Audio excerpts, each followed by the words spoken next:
That locket, is the old woman screeched, right there in the damn restaurant, like a banshee. Thing is, everyone always does what Elena Vance wants. Always. Except this one waitress. But Mia had no freaking clue what that tarnished piece of silver meant to the Ice Queen, or that it was the only thing standing between Mia's sick mother and the street. Julian, Vance's son? He just saw a mess to clean up. Money always works, right? Wrong. What they don't know? That locket isn't just metal. It's a map. A map to a secret Elena buried 50 years ago. A secret that's about to turn their whole damn world upside down. They have no idea how Mia's quiet kindness will change everything. That locket, the old woman screeched, right there in the damn restaurant, like a banshee. Thing is, everyone always does what Elena Vance wants. Always. Except this one waitress. But Mia had no freaking clue what that tarnished piece of silver meant to the Ice Queen, or that it was the only thing standing between Mia's sick mother and the street. Julian, Vance's son? He just saw a mess to clean up. Money always works, right? Wrong. What they don't know. That locket isn't just metal, it's a map. A map to a secret Elena buried 50 years ago. A secret that's about to turn their whole damn world upside down. They have no idea how Mia's quiet kindness will change everything. Elena Vance, she was a force, a titan whose empire stretched across continents. Skyscrapers kissed the sky at her command, and fortunes rose and fell on her whim. She controlled it all, or so she thought. Until she saw it, a silver starburst, dangling innocently from a waitress's neck in the sterile atmosphere of Aria, San Francisco's most exclusive dining establishment. The sight of that simple locket cracked her carefully constructed facade, unleashing a torrent of memories she'd fought for half a century to suppress. 82 years hadn't dulled Elena's sharp mind, nor her regal bearing. Her silver hair, an expertly crafted chignon, framed a face etched with the battles of a life lived at the pinnacle of power. Her stormy gray eyes missed nothing. Tonight, though, they were haunted. Aria was her usual Tuesday haunt, an evening devoid of sentimental anniversaries or birthdays. Tuesdays were simply quiet, blessedly empty of ghosts. Across the table sat Julian Vance, her son, the slick CEO of Vance Industries. Julian spoke the language of quarterly earnings and market acquisitions, his words precise, a calculated dance around the subject of their company's projected growth. He was a mirror of his father, Elena's late husband Richard, a man who had built an empire on innovation and ruthlessness. "Mother, are you even listening?" Julian's question sliced through the drone, a thread of impatience lacing his tone. "The Aerosphere acquisition is critical. The board expects your sign-off." Elena offered a perfunctory nod, her gaze sweeping the opulent room. Crystal chandeliers cast a glittering light upon tables draped in crisp linen. The delicate clinking of silverware formed a subtle, almost hypnotic symphony. The problem was, it was all too perfect, too controlled. It was a cage crafted of gold.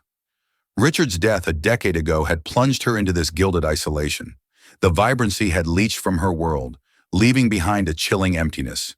A young waitress, no more than 20, approached their table, her movements reflecting practiced efficiency, a subtle weariness in her posture. Her uniform was neat, though the cuffs showed the telltale signs of frequent washing. A simple brown ponytail was slightly askew, suggesting a hurriedness that belied the restaurant's leisurely pace. "Will there be anything else, Mr. Vance?" the waitress inquired, her voice soft but clear. Julian, already engrossed in his phone, dismissed her with a wave of his hand. "Mrs. Vance," the girl gently corrected, but Elena wasn't looking at her face. Her gaze was riveted on the delicate silver chain peeking from beneath the waitress's collar. At the end of the chain, nested snugly between her collarbones, was a locket. Not just any locket, but a starburst, its silver tarnished with age, yet radiating an unmistakable, heartbreaking familiarity. At its center, where the rays of the star converged, was a tiny sapphire, the color of a summer sky just before dawn. Time seemed to fracture. The murmur of the restaurant receded into a distant hum. Elena's pulse hammered against her ribs, each beat a painful reminder of a past she had desperately tried to bury. It couldn't be. After all these years, it was impossible. Yet every line, every minute imperfection, etched into the hand-engraved rays of the star, was burned into her memory. She knew the feel of its cool metal against her skin, the way it nestled against her heart. She had designed it herself. "Mother? What is it?" "You look as if you've seen a ghost," Julian observed, finally tearing his gaze from his screen. But Elena didn't hear him. Her vision narrowed, focusing solely on the locket. A dam burst, unleashing a torrent of repressed memories. Stolen glances during a summer-long past, the pungent scent of oil paints and turpentine, the intoxicating weight of a forbidden love, and the crushing agony of a sacrifice she had been forced to make. The waitress, sensing the intensity of the older woman's gaze, shifted uncomfortably, instinctively tucking the locket further into her collar, a subconscious attempt at concealment. But it was too late. Elena had seen it. A choked sob, alien to the rarefied atmosphere of Arya, escaped her lips. Her manicured hand flew to her mouth, her eyes widening with a mixture of disbelief and profound grief. Tears, hot and unstoppable, streamed down her perfectly powdered cheeks, carving paths through the meticulously crafted mask of composure she had worn for decades. "That locket," she croaked, her voice trembling, her shaky finger jabbing towards the girl's chest. "Where? Where did you get that locket?" The entire restaurant seemed to hold its breath, every conversation suspended mid-sentence. Julian stared, dumbfounded, at his mother's unprecedented emotional eruption. The young waitress, whose name tag identified her as Mia, looked from the weeping billionaire to the locket at her neck, her face a mixture of confusion and dawning alarm. Elena Vance, the matriarch of a financial empire, a woman who had faced down hostile takeovers and buried a husband without shedding a public tear, was now weeping with the raw, soul-deep anguish of a long-lost hope impossibly rekindled. The scene at table 7 sent ripples of consternation through Arya. Jean-Pierre, the maître d', a man who prided himself on orchestrating flawless evenings, hurried over, his face a mask of professional concern. "Is everything all right, Mrs. Vance?" he inquired, his voice a low, soothing murmur. Recovering from his initial shock, Julian seized control. "My mother is simply feeling a bit unwell. A momentary episode. We'll be fine." He shot a sharp, dismissive glance at the waitress. "Mia, you can go." But Elena's hand shot out, her grip surprisingly strong as she latched onto Mia's arm. "No, don't go, please," she pleaded, her voice thick with unshed tears. "That locket, I must know about it." Mia stood frozen, caught in the headlights of Elena's desperate gaze. The attention of the entire room weighed upon her, a suffocating blanket of scrutiny. She was acutely aware of her worn shoes, the pen stain on her apron, the unbridgeable gulf between her world and that of the woman clutching her arm. It was my mother's," Mia stammered, her voice barely a whisper. "She gave it to me." "Your mother?" Elena's eyes searched Mia's face, desperately seeking a resemblance, a clue, anything to confirm her impossible hope. "What is her name? Where is she?" Julian intervened, his tone firm. "Mother, this is hardly the time or place. You're causing a scene." He gently pried his mother's fingers from Mia's arm and turned to the young woman. "My apologies. My mother is tired. She mistook your necklace for something else." He pulled out a thick black card holder, extracted several crisp $100 bills, and tried to press them into Mia's hand. Mia flinched back as if the money were contaminated. "No, thank you, sir. It's all right." Her eyes darted back to Elena, who was now weeping silently, her shoulders shaking with repressed emotion. There was a raw, undeniable pain in the older woman's eyes that transcended their vastly different stations in life. It was the pain of a human heart breaking. "Please," Elena repeated, her voice regaining a sliver of its customary command, albeit frayed with emotion. "I will pay you for it. Name your price. 10,000? 20,000? Mia's eyes widened. $20,000 was more than she made in a year. It was enough to cover her mother's mounting medical bills, to fix the leaky roof in their tiny apartment, to finally breathe. A wave of dizzying temptation washed over her, threatening to overwhelm her senses. She could solve so many problems. She instinctively clutched the locket. It was cool against her warm skin, a familiar weight she had known her entire life.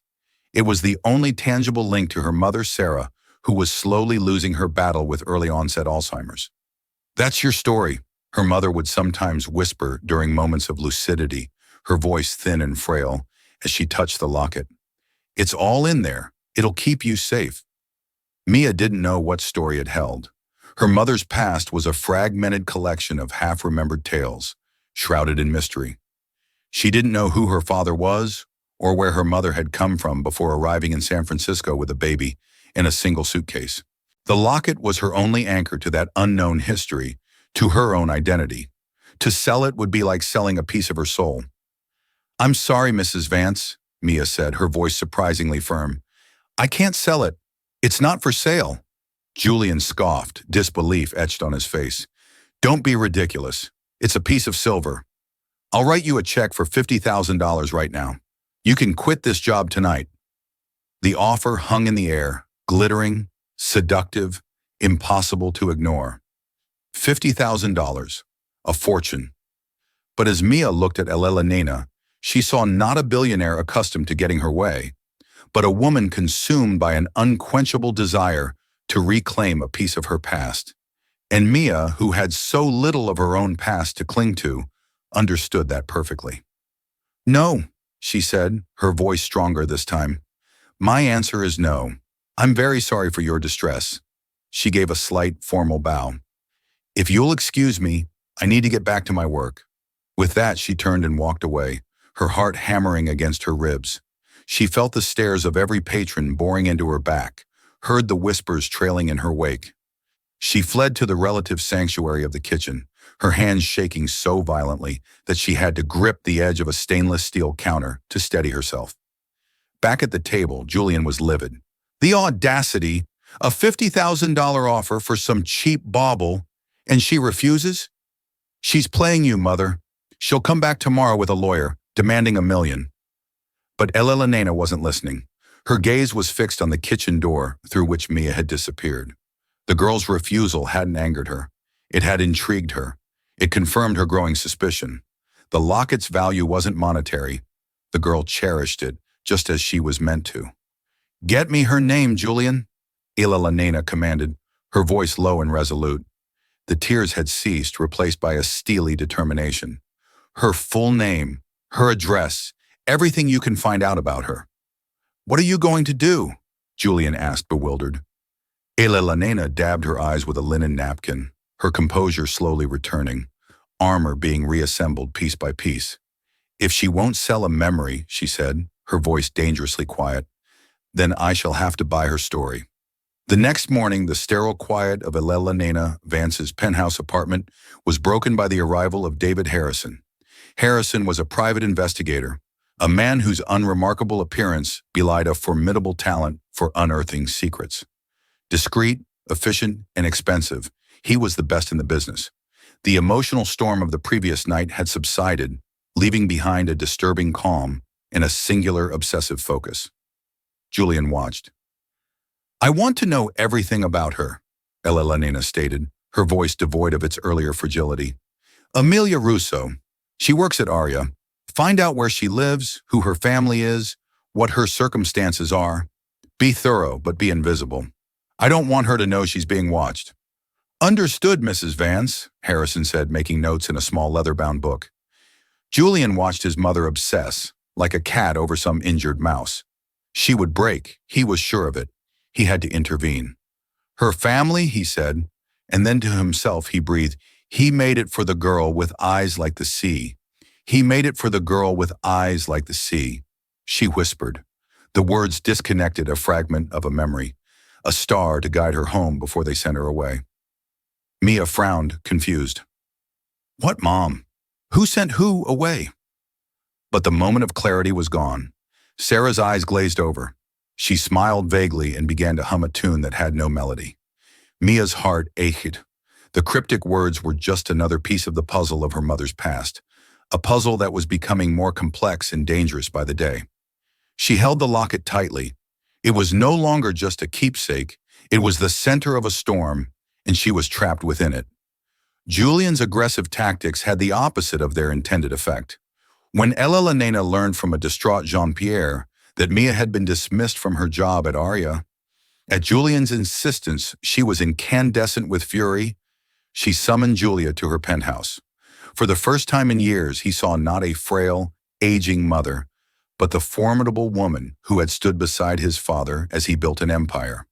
"How dare you?" she demanded, her voice dangerously low. "How dare you use the power and wealth of this family to bully a young woman who has done nothing but work for an honest living? You threatened her. You had her fired." "I was protecting you," Julian retorted, standing his ground. "You were becoming obsessed, emotional. She's a nobody, a grifter looking for a payday. I solved the problem." "You are the problem, Julian." Eleanor said, her disappointment a palpable force in the room. "You see the world as a series of transactions. You see people as assets or liabilities. You have your father's business sense, but you have none of his heart. Leave. I will handle this myself. From now on, you will stay away from Amelia Russo." After Julian departed, his face a thunderous mask of indignation, Elena felt a profound sense of isolation. Her own son was a stranger to her, a man molded by the very wealth she now found so meaningless. She called David Harrison. "I want to change the focus of the investigation," she said, her voice firm. "I don't care about Amelia Russo's finances anymore. I want to know about her mother, Sarah Russo. Find her birth certificate. I want to know where and when she was born. Dig into the adoption records for that area for that year.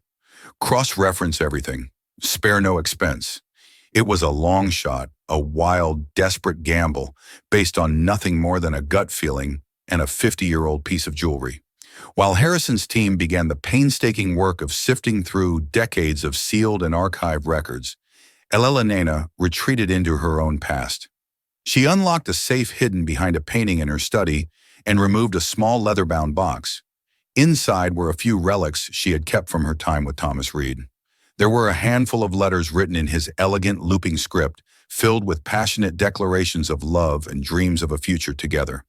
There was a charcoal sketch he had done of her, capturing a light in her eyes that Richard had never seen.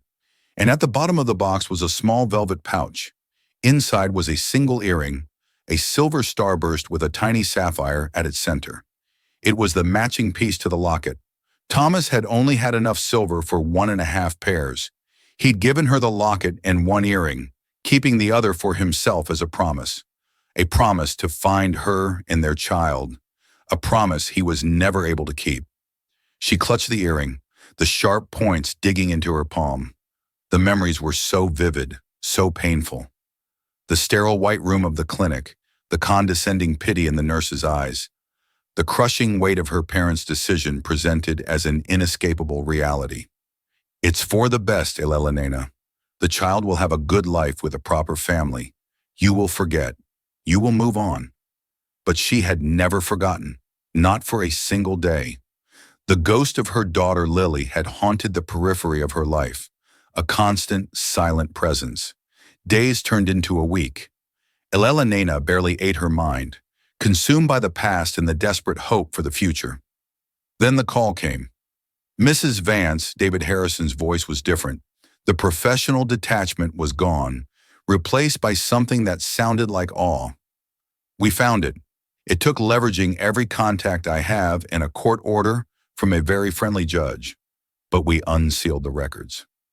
Elena held her breath, her knuckles white as she gripped the phone. Sarah Russo was born on October 12, 1973, at St. Jude's Mercy Home for Unwed Mothers in Monterey County. Harrison said she was placed for adoption a day later. Her birth author is listed on the original sealed certificate. He paused. The name on the certificate is Elena Margaret Chadwick. Chadwick. It was her maiden name. The world tilted on its axis. The air rushed from Elena's lungs. It was true. It wasn't a coincidence. It wasn't a delusion. It was real. Sarah Russo was her Lily. The waitress, the quiet, resilient young woman named Amelia, was her granddaughter. "Mrs. Vance, are you still there?"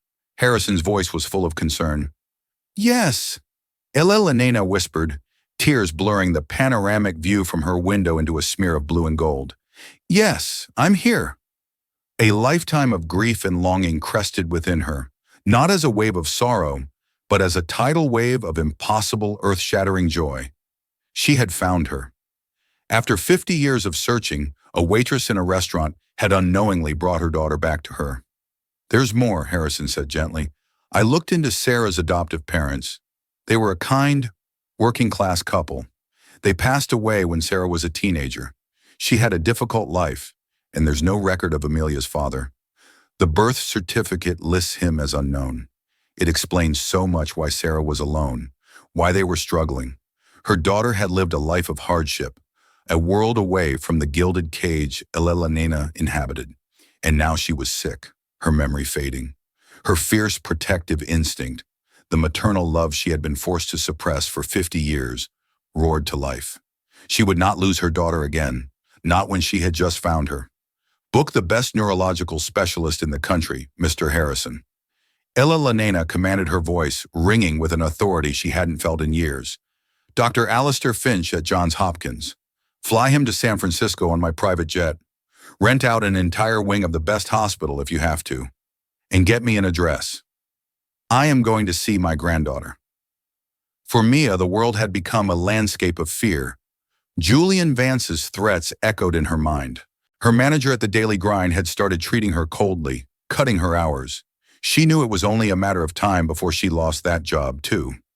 The letter from the landlord about a building-wide rent increase that seemed to apply only to her felt like another turn of the screw. She was being squeezed systematically and silently by a force she couldn't fight. Her mother's condition was worsening. The moments of lucidity were fewer and farther between. Mia spent her days terrified, feeling the walls closing in. The $75,000 she had refused now seemed like a foolish, prideful mistake. What was a piece of jewelry compared to her mother's well-being? One afternoon, as she was helping her mother with her lunch, Sarah's eyes suddenly cleared. She looked at Mia with a focus that had become heartbreakingly rare. Mia, she said, her voice weak but clear. The locket. Let me see it. Surprised, Mia took it off and placed it in her mother's palm. Sarah's frail fingers traced the starburst pattern just as Eleanor's had in her memories. My mother gave this to me, Sarah whispered. Not the woman who raised me. My real mother. I never met her. They told me she was very young, and her family was very powerful. They made her give me away. Mia leaned in, her heart pounding. Her mother had never spoken of this so clearly before. What else, Mom? What did they tell you? Just that she loved me, Sarah said, a tear rolling down her cheek. She left this for me. The nurse at the home, she made sure I got it. She said my mother called me Lily. She said the locket was a star to guide me. Her voice trailed off, the effort of remembering, exhausting her. There's something inside. Did you ever look? Mia's breath hitched. She had tried to open the locket 1,000 times as a child, but it was stuck. The clasp fused shut by age. She had always assumed it was empty. It's jammed, Mom. It never opens. There's a trick, Sarah murmured, her eyelids fluttering. A little notch on the third ray. From the top. Mia's hands trembled as she took the locket. She examined it closely, her fingers searching, and there it was, a tiny, almost invisible indentation on one of the engraved rays. Using her fingernail, she pressed down hard on the spot. There was a faint click. The locket sprang open. Mia gasped. Tucked inside the two halves were two tiny, perfectly preserved secrets. On one side, protected by a sliver of glass, was a minuscule, faded photograph. It was a picture of a young woman with a radiant smile and eyes the color of the sea. The same woman from the restaurant, but decades younger. Eleanor Vance. On the other side, engraved in a delicate, swirling script, were 4 words for Lily. Find me. Mia stared her mind, struggling to process the impossible truth. The woman from the restaurant. Her name was Elena. The name on her mother's original birth certificate was Elena. The nurse had said her mother called her Lily. For Lily, find me. Her mother, Sarah, was Lily, and the billionaire Elena Vance was her grandmother. The realization crashed over her with the force of a physical blow, the obsession with the locket, the offers of money, the tears. It wasn't about an object. It was about a person. It was about her mother. Just as this earth-shattering truth was settling in, there was a soft knock on the apartment door. Mia's first instinct was fear. Was it Julian Vance's men coming to evict them? She opened the door cautiously. Standing in the drab hallway of her apartment building was Elena Vance. She was not the imperious matriarch from the restaurant. She was dressed simply in a cashmere sweater and slacks. Her face was pale, her eyes filled with a nervous, hopeful vulnerability. She was alone. "Amelia," Elena said, her voice soft. "May I please come in? I need to talk to you and to your mother." Mia was speechless. She could only nod, stepping back to let the woman into her small, cluttered home. Elena's eyes scanned the room, taking in the worn furniture, the stack of medical bills on the counter, the sheer grinding reality of their poverty. Her gaze was filled with a profound, soul-crushing regret. Her eyes finally landed on Sarah, who was sitting in her chair by the window, now lost in her own world again. Elena took a hesitant step forward. Then another, Lee, she whispered the name a breath of air, a prayer she hadn't dared to speak aloud for 50 years. Mia held up the open locket. "She told me," Mia said, her voice choked with emotion. "She just told me everything."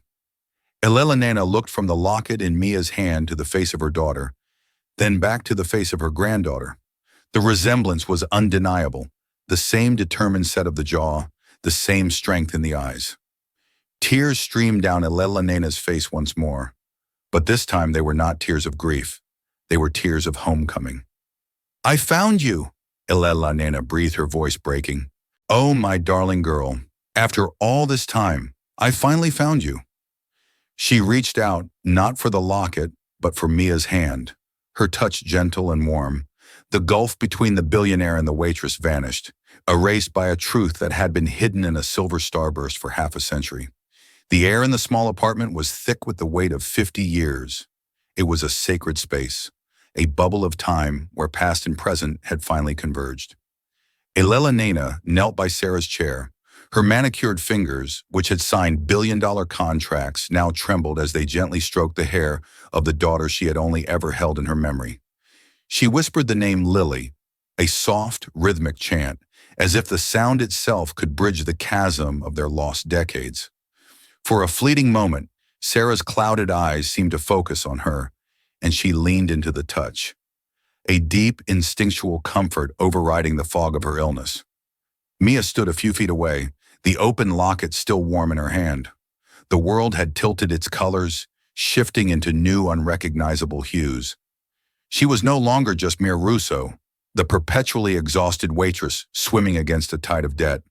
She was Amelia, the granddaughter of Elena Vance, the living link between a painful secret past and a future she couldn't begin to comprehend. The revelation was a dizzying mix of shock relief and a profound bone-deep sorrow for the life her mother could have had. She looked at the two women, a tableau of reunion so raw and powerful it felt like a dream, and her own tears began to fall silently. This fragile, holy moment was shattered by a sound from the hallway. Heavy, purposeful footsteps followed by a sharp, authoritative rap on the door that was less a knock and more a demand. Mia flinched, her fear of Julian Vance and his shadowy influence rushing back. Before she could move, the door was pushed open with enough force to make it bang against the wall. Julian Vance stood on the threshold, his face a mask of cold, controlled fury. He was flanked by two broad-shouldered men in dark, impeccably tailored suits, their presence instantly sucking the warmth from the room. They were not bodyguards. They were instruments of power, men who solved problems with quiet, unshakable efficiency. Julian's eyes swept across the scene, his gaze dripping with contempt. He noted his mother kneeling on the floor of this squalid apartment, the sick woman in the chair, and Mia, whom he saw as the architect of this whole charade. "I knew it," he spat the word, slicing through the quiet room. He strode forward, his expensive leather shoes scuffing on the worn linoleum. "I knew you were a predator. It's a masterful performance. I'll give you that. You find a lonely old woman, discover some obscure detail of her past, And then you weave this elaborate, pathetic fantasy. He stopped directly in front of Mia, towering over her. How much did it take to convince her 100 short two? What's the going rate for a fabricated family history these days? Mia shrank back, intimidated, but also ignited by a spark of defiance. You don't understand, she began, her voice barely a whisper. Oh, I understand perfectly, Julian interrupted, his voice dangerously low. I understand that my mother is vulnerable, and you are a parasite who has attached herself to this family's wealth. Well, the game is over. He turned to his mother. Mother, we are leaving now. These men will handle this transaction.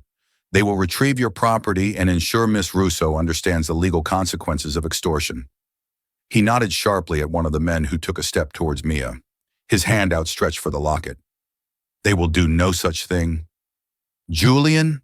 Elena's voice cut through the air like a shard of ice. She rose to her feet with a grace that defied her age, planting herself firmly between Julian's man and Mia. She was no longer the weeping, fragile woman from the restaurant or the remorseful mother on her knees. She was Elena Vance, the matriarch, and her eyes blazed with a protective fire Julian had not seen since his father's funeral. This is not a transaction, she declared, her voice ringing with absolute authority. And this, she said, gesturing to Mia, is not a parasite. This is my granddaughter, Amelia, and this woman. Her voice broke with emotion as she pointed to Sarah, is my daughter, Lily. Julian let out a sharp, incredulous laugh. Daughter, granddaughter, mother, listen to yourself. You are unwell. This horror has poisoned your mind.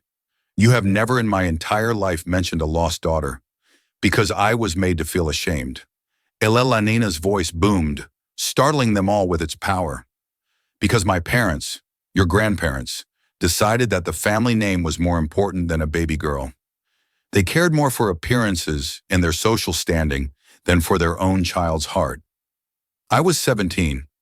Julian, I was a scared girl in love with a man they deemed unsuitable, and they tore my life apart. They sent me away. They took my baby and they threatened the man I loved until he disappeared forever. They told me to forget, to move on, to bury the shame, and for 50 years I have lived with that ghost. She took a step closer to her son, her gaze unwavering. You are just like them. You see a problem and you throw money or threats at it. You cannot fathom that something's value could be anything other than monetary. You look at Amelia and you see a poor waitress. I look at her and I see a young woman with more integrity and love in her heart than you have ever shown. I offered her a fortune, Julian, a life-changing sum of money that could have solved every one of her problems. And she refused. She refused because this locket, my locket, the one I placed in my daughter's blanket, meant more to her than all the money in the world. Elena's gaze was relentless. You tried to destroy her. You had her fired. You threatened her housing, used the full weight of the Vance name to crush a girl who had nothing. And still she protected her mother's only keepsake. She protected my daughter's legacy without even knowing what it was. Silence descended thick and heavy.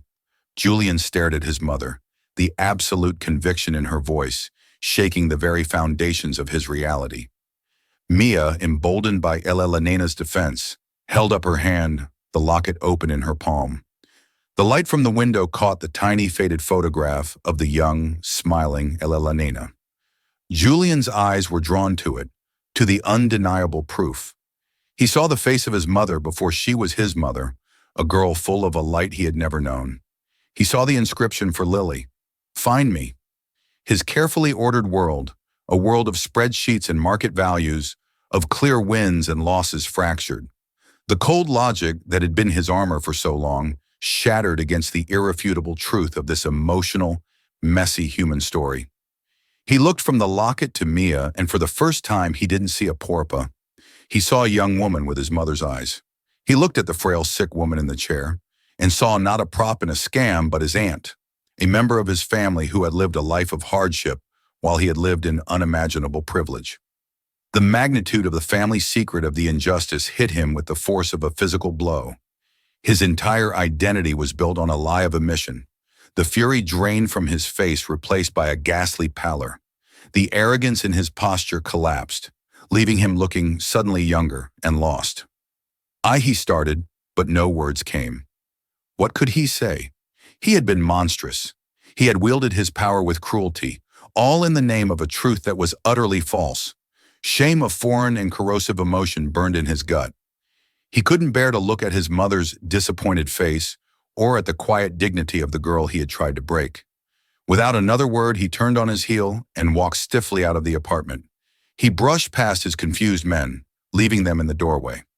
"Go," Elelonena commanded them, her voice quiet but firm. They glanced at each other, then retreated, closing the door softly behind them, sealing the new family within the quiet walls of the apartment.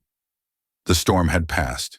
In the ensuing silence, Mia finally let out a shuddering breath she didn't realize she'd been holding. Eleanor came to her, taking the locket in Mia's hand in her own. "He will come around," she said, though her voice lacked conviction. "Or he won't. It doesn't matter. What matters is us now." With a newfound purpose, Elelonena pulled out her phone. She made a call, her voice a calm, commanding force that Mia now understood could move mountains. "This is Elelonena Vance. I need Dr. Alistair Finch. I don't care what his schedule is. My private jet is on the tarmac at SFO. I want him in this city by morning, ready to see a patient." "Yes, cost is no object. Make it happen." She hung up and turned to Mia, her eyes soft with a century of unshed tears. "Your mother will have the best care. You will have a home, a real home. You will never have to work 2 jobs again unless you choose to. You can go to school, travel, anything. The world is yours now, Amelia." Mia could only shake her head, overwhelmed. "I don't know what to say." "You don't have to say anything," Elelonena said gently. She looked down at the locket, tracing the starburst with her finger. "Your grandfather made this," she whispered, giving Mia the final piece of her story. "His name was Thomas Reed. He was a brilliant painter, and he had the kindest soul I have ever known. He would have loved you so fiercely." Elelonena looked over at Sarah, who had drifted into a peaceful sleep. A real family. After a lifetime of loneliness in a palace of gold, Elelonena had finally found her home in a cramped 2-room apartment with a daughter lost to time and a granddaughter she never knew she had. The Van's fortune of stocks and steel was vast, but it was nothing compared to this. This was the real inheritance. This was the inheritance of the heart. In the end, it wasn't Elelonena Vance's billions that healed her broken heart. It was the discovery that the greatest treasure she ever possessed was not something she could buy, but someone she had lost. The story of Eleanor, Mia, and Lily reminds us that family is not defined by wealth or status, but by the unbreakable threads of love that weave through generations, sometimes getting lost, but never truly severed. Mia's simple locket, worthless in a pawn shop, turned out to be priceless, for it held the key to unlocking a 50-year-old secret and reuniting a family torn apart by circumstance. It's a powerful testament to the idea that our true legacy lies in the connections we forge and the love we refuse to forget. If this story of loss and reunion touched your heart, please let us know in the comments below. What would you have done in Mia's position? Don't forget to like this video and share it with someone who appreciates a story about the enduring power of family. And most importantly, subscribe to our channel for more real-life dramas that will move you, inspire you, and remind you of the extraordinary stories hidden within ordinary lives.